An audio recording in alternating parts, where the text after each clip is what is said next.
Hi everyone, super excited to be here today with some very familiar faces to talk about storytelling.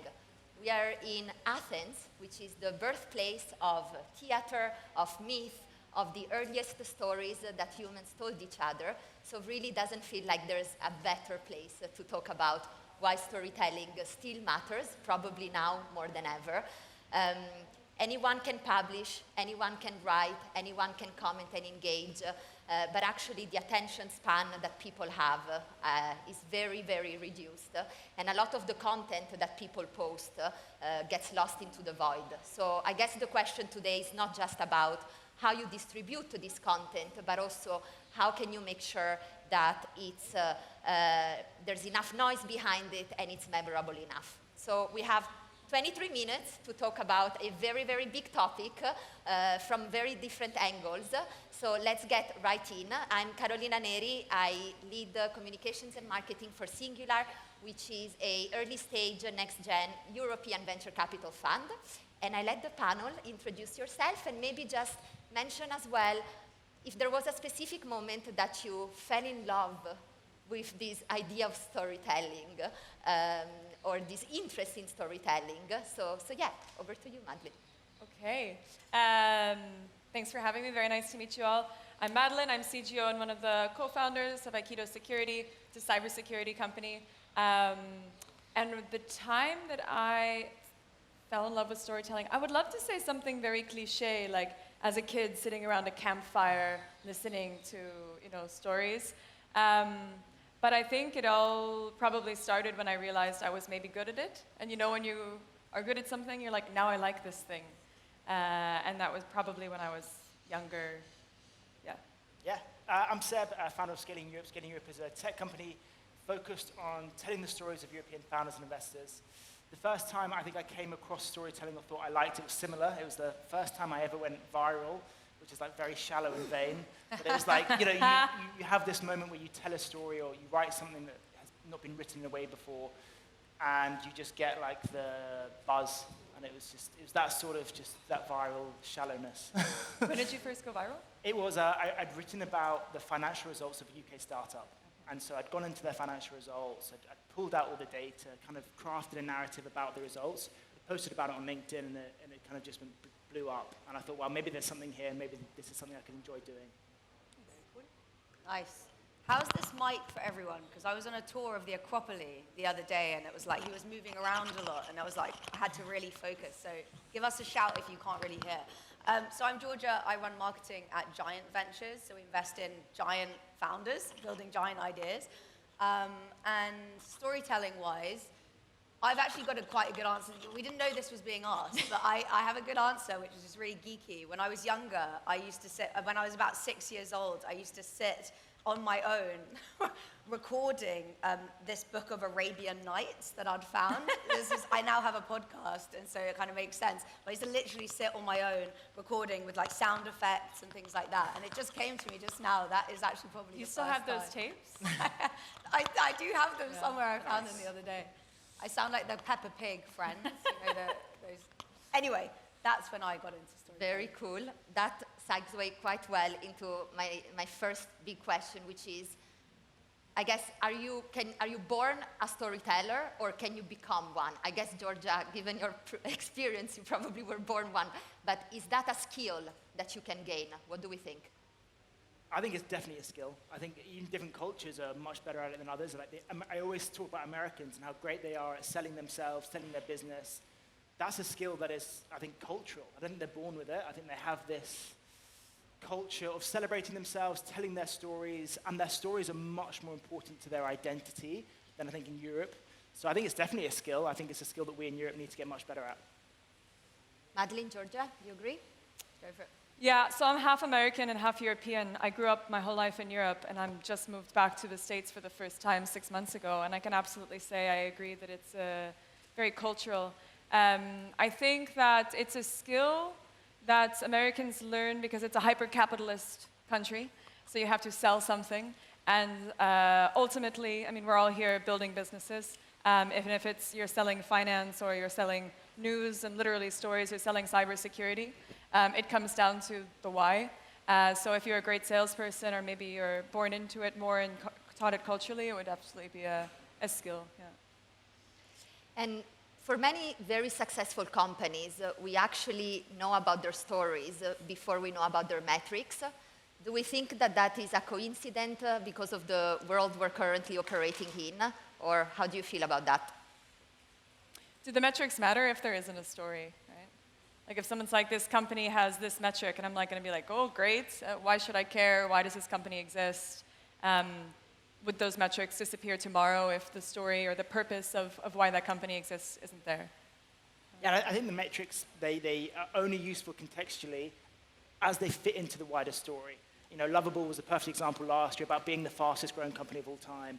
And so we always heard about the metrics and the growth and all this kind of stuff, but it was always about that narrative of being the fastest growing company. And so the metrics are just like a tool to use in your storytelling like box of tools. And I guess to this, and maybe this is a bit more for Madeline and Georgia, can you give an example of one time where you felt like a hire, a headline, or a specific story did what the product couldn't do in a sense? I think just to go back to that first question, like ultimately what are stories? Like stories are creating structure and meaning out of chaos. Like that's why we gravitate towards them. That's why religions are forged from them. That's why wars are fought based on them. You know, like that is what the essence of a story is. And so, you know, when you're, like to the metrics point, you know, if you're trying to like tell someone something or get someone to do something, you need to get someone to believe something. And so I think, you know, to your point on, you know, what stories actually do people listen to and what do they care about? I think, you know, if I think about like Giant's portfolio, not plugging, but it's like the most relevant thing. We've got a company called Beyond Aero. Like they have a tagline, which is aviation will be electric. We have one called Radiant, which their tagline is like making nuclear portable. And so it's this thing of like, how do you get people along the journey? And how do you, you know, how do you create a story where you have a protagonist, you have an antagonizing force, so you have this mission that everyone's on, then you have this antagonizing force where, you know, things are going to get in the way, it's not easy, which is true for all startups in the room, right? And then you find some sort of relief or some sort of synthesis or some sort of learning that gets someone there. And I think that kind of story structure is across everything. Have any of your portfolios succeeded without that? Without having a mission? No. So at Giant, we talk about investing in like purpose-driven founders. We've always sort of talked about that intuitively since we started in 2019. But like actually when you think about purpose, it's like a business imperative. You're telling a story and you don't have anywhere to go and you don't have any sort of force in the way of getting there. There's no tension and there's no interest in the story, right? So, you know, I think those kind of stories are much easier to tell. But I think you guys have done such a good job of, you know, on paper, there's a lot of companies like your company where they probably would struggle to tell stories. But I don't know how many people in the room have come across Aikido's. Yeah. And I think, if I could just.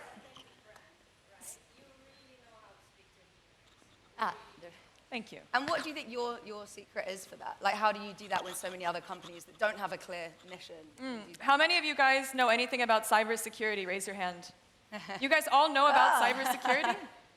Okay, we have some cybersecurity experts. Usually when I go, if you know something about cybersecurity, raise your hand, and it's like no hands are raised. And I think that's where the story starts, because we founded Aikido because you know, my co-founder, my CTO and CEO, he was building and having to do all these things about security, and he's like, I feel dumb. Like, I'm using these tools, and I'm like, what is this and that? And I'm like, you know, as a CTO, trying to secure your company using the existing software today, like his experience was like, you're in the inside of like an F1 car, and you don't have a driver's license, right? And this feeling of like, I just feel so dumb. And so, you know, our tagline for the longest time when we started Aikido is, no bullshit security for developers at the end, because I had to make sure. And I think that just resonates, where it's like, we're going to do what you need, we're going to speak simple, you know, plain language, and it's going to be incredibly intuitive for developers. And at the beginning, that was really radical to say, cybersecurity, that's no bullshit. We even got banned from conferences. But just telling, it's a bit of a crass story, you know, it's a no bullshit product, but that immediately got people who were maybe afraid of cybersecurity, or they're like, I don't know, this is all scary stuff, to lean in and be like, okay, I can do this, or I know how to do it, or I can operationalize this in my company as a young startup or whatever. Yeah. And I guess two follow-up questions to this. So obviously cybersecurity is an hyper-technical vertical. Why does storytelling still matter so much for this technical audience? And maybe a follow-up to that is you are the queen of social media campaigns, and I encourage everyone in the room, if you haven't checked them out on LinkedIn, to really look at Aikido's social media campaign. Two questions on that. One, how do you come up with those? And you cannot say over a glass or two or three of wine at night. I can't say the truth. And two, how do you actually measure the success behind those as well? Why storytelling matters for technical products, I'm sure you probably have a lot, and you probably interview a lot as well. Like, nobody is going to be interested in a story of like, our code scanning engine performs 3x faster with semantic grep in order to identify like patterns and taint match across like, even if you're, maybe the very, very, very niche people into that one specific function of the product are gonna be like, this is the most interesting story I've ever heard. But the 99% of people, it's like, what keeps you up at night thinking, okay, is there any way I can get hacked, right? And that's a non-technical statement that speaks to the fear or the worries or the desires of the individual rather than just the performance of a product, which is why I think especially working with like super technical founders, which I've done for quite a while, they love the product and they're like, this specific like part of the product. And I'm like, that's really great. But like, why did you build that? And just like take it away from the really specifics of the product to the feeling that that feature should give me when I go to sleep at night or when I wake up in the morning.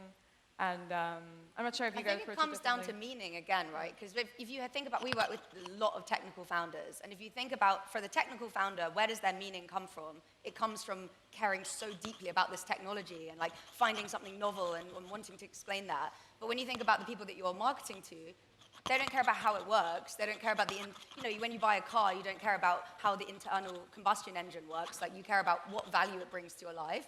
And so I think it's that same challenge of like, what do I find interesting and meaningful? That might be different to what I'm selling to the people that I'm selling to. So, I think that's true for like across all technical founders. Is like, how do you separate the thing that you find meaningful from the thing that you are creating meaning for other people's lives? Social media campaigns? Social media campaigns.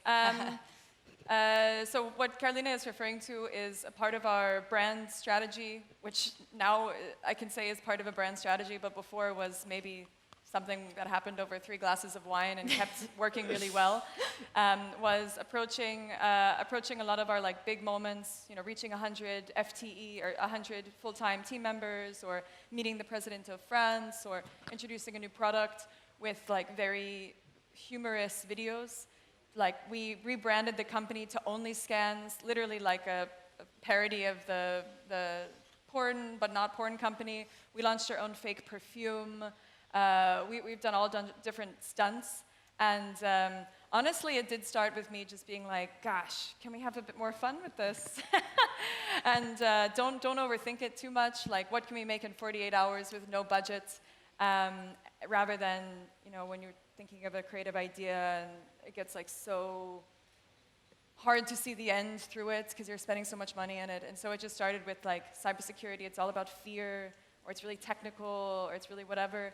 But people don't really want to do security. They want to build fun things. That's the feeling we want to give back to them. So how can we have fun with them and really be known and set the expectation to the audience that we're going to create the fun part of what you love to do if you use our product.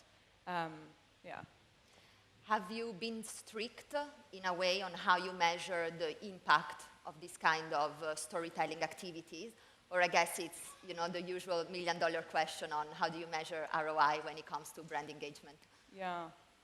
I don't have an answer to that $1 million question, and I also don't really care too much on it. Obviously, yes, like now we're spending like billions on TV advertising and billboard, and I see one of our investors right here, and I'm measuring ROI, don't worry.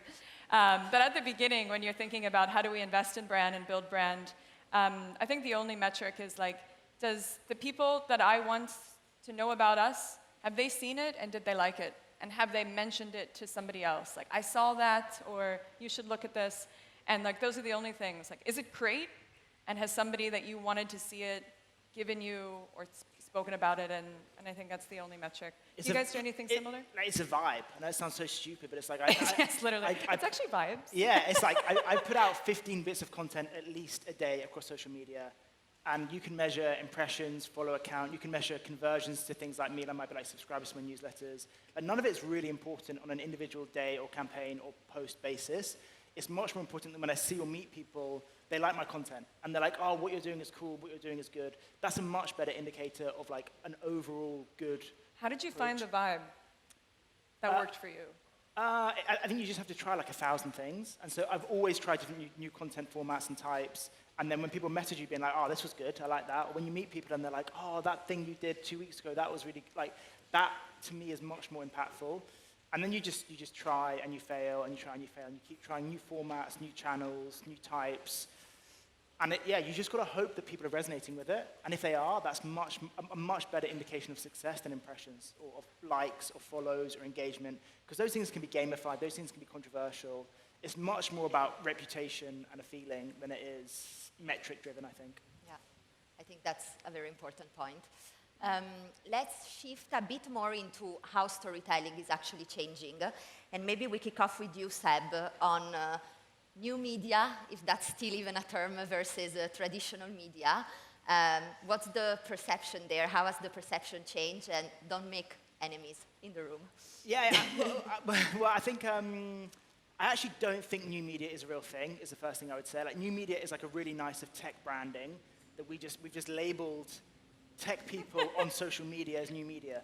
You know, like when football people talk about football on Instagram, when travel bloggers talk about traveling, no one calls it new media.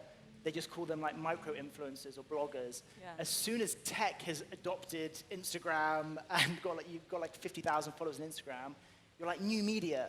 It's like there's nothing new about social media. It's just tech is now doing it. Tech is adopting it later than most of the other cultural elements in society, but way before other business elements of society. So tech is like labeling it as new media, this innovative, groundbreaking thing because it's the first kind of like element of business to do it. But actually people have been blogging about food and sports and travel and all that kind of stuff for like 15 years. So it's not really new media, but I think the new thing is that it's how people are consuming business content. And it's probably how all of us consume 99% of our content that we're interested in. And I don't think it's particularly new. But it's just the way the world works now, and we see, old media is still incredibly important for targeting a certain demographic, a certain in tech. Like if you want to target, 50-year-old CEOs of banks, they're still going to read the FT, they're still going to read Bloomberg. They're not going to be scrolling on Instagram. They are absolutely scrolling Instagram. You think? Absolutely. In which case, it's not looking good for them. For sure. I mean, yeah. Meta is our most interesting channel right really? now for cybersecurity CISOs, because like they're all going to the bathroom and they're all doom scrolling for at least 5 to 10 minutes a day. That's don't believe that just because they wear a white collar they're only reading the newspaper. Sure, it's important, but I think that's maybe what defines social media, if we want to put it into that new brand of new media, is everybody is a follower of somebody, and kind of how you've architected what defines the rebrand of maybe just social media to new media. It's going to be people first that have a direct audience, that with an existing relationship, that are probably following them on a specific topic of interest, right? AKA influencers. But it's not cool to say you're an influencer in tech, maybe. And everybody follows somebody, be it a journalist in the FT or somebody that does all the like mini cooking on Instagram. And I would say, I think the traditional media is it's trying to gatekeep information in an age where, information is abundant. And so they have paywalls, and you have to click on their site. It's a really hard industry to keep up, to maintain, where everybody is willing to give you as much information as they possibly can for free. So I think that's the big disruption. But you can see that media formats are trying to adjust and disrupt themselves, but it's so hard to do if you rely on clicks to site, if you rely on paywalls, when people will just give it away for free. And people before were really much chasing that long-form feature that takes forever to get to, a lot of relationship building. I guess that's still very important based on your answers.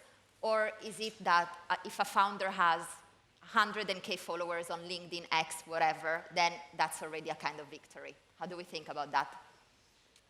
I think this kind of goes to your point, but I don't know if you get an exclusive on Fortune behind a paywall. I mean, I think it was 11 Labs, their 11 billion valuation this year. That was behind a paywall on Fortune with an exclusive.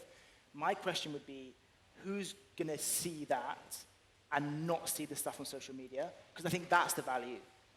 Who you're able to target through those channels, who you're not able to target through LinkedIn, Instagram, personal channels. That's where the value still resides, and that's not clear to me. I think it's also a credibility piece, right? I think that still exists, that if you have a piece in New York Times or Bloomberg or something, like it has credibility beyond the impressions. And I think that, yes, maybe those names are changing. Maybe it's now like other new media. I loved that point, by the way. It's like when they rebranded marketing growth because more men started doing it. Kind of hilarious. It's like, do men not want to be influencers? Is that why it's now been rebranded new media? I don't know. But yeah, I think it's... I've totally lost my train of thought, but it is, and I think that credibility point is much more important at the earlier stages. It's like if you're a Series A, if you're a Series A company and you get featured in Bloomberg, that's so powerful, and you're right to that point, yeah. But also people are like owning their own channels now. I think that's like a giant. We have our own podcast, right? And it's like all part of the same thing. Like media is getting fragmented. Like there is. I disagree. I think there is such thing as new media, but the rules of media have not changed, right? Like the rules are the same, which is that you need to cut through, you need to get attention, you need to, I actually, out of my own like pure curiosity, I looked at the headlines on the New York Times 100 years ago.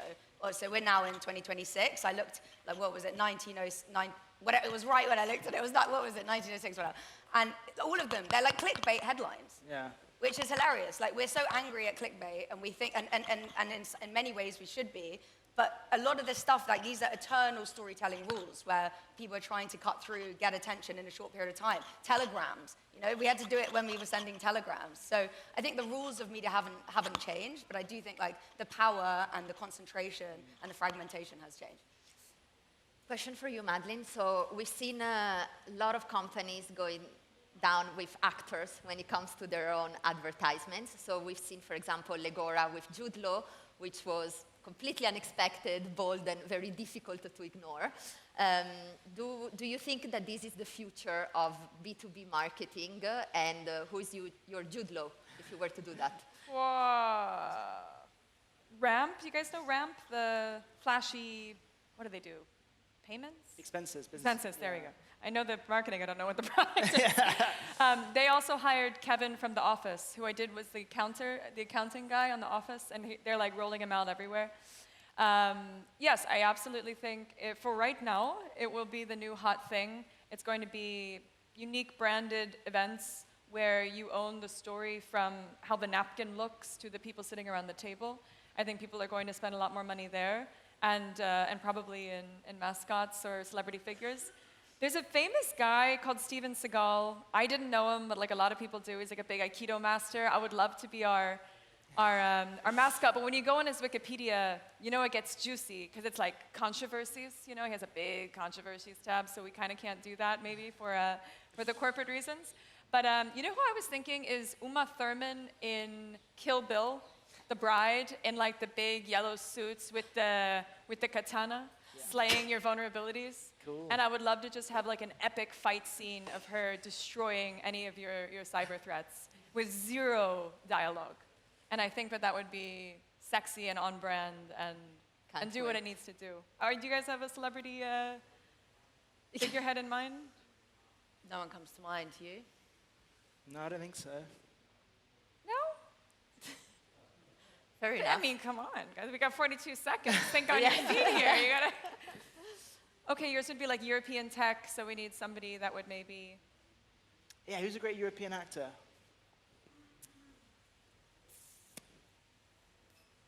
Any great European actor? Any recommendations here? Huh? Who? Monica Bellucci. Oh, wow. Yeah, and you kind of look like her, by the way. There we go. She would be a... Bad. Should be perfect. Yeah, absolutely. Cool. Time for one last question before we get kicked out. So, looks like the way that content is going to be produced and sort of distributed won't really change anytime soon. Who are the ones, who are the storytellers that you think are going to break through in the next 10 years or so? We don't have to give names specifically, just some characteristics, one-line answer. Technical experts, people who can go super deep on a niche. Okay. I would say like beautifully crafted film. I don't think that's going anywhere. Okay. Oh, you guys are getting really romantic about it. Owned direct distribution, period. Excellent. Yeah. Sorry. I wish to be more romantic about it all, but that's Great. the future of media. Over time, just on time, actually. So thank you so much. A round of applause for the panels. Thank you very much.